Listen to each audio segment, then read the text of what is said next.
Ang sarap! Naku! Manang-mana ka talaga sa daddy mo. Ang sarap nitong gawa mo. Salamat po.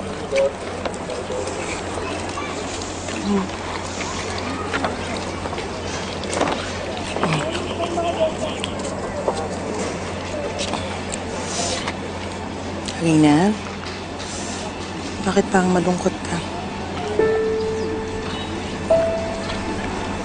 Wala po. May iniisip lang.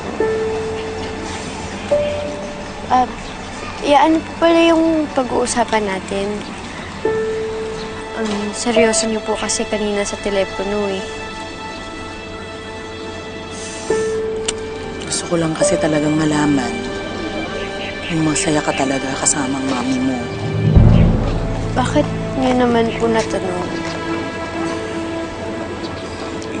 Gusto ko lang malaman kasi magmula nung namatay ang daddy mo, wala na akong balita sa'yo. Mabuti ba ang pagtrato ng mami mo sa'yo? Yung kinakasama niya, maayos ba ang pagtrato sa'yo? Sinasaktan ka ba nila? Hindi po. Totoo? Opo, minsan.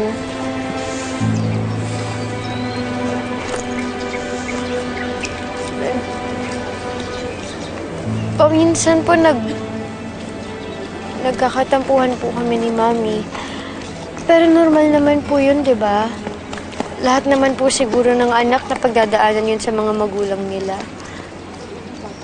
Huwag po kayo mag-alala. Okay lang po ako.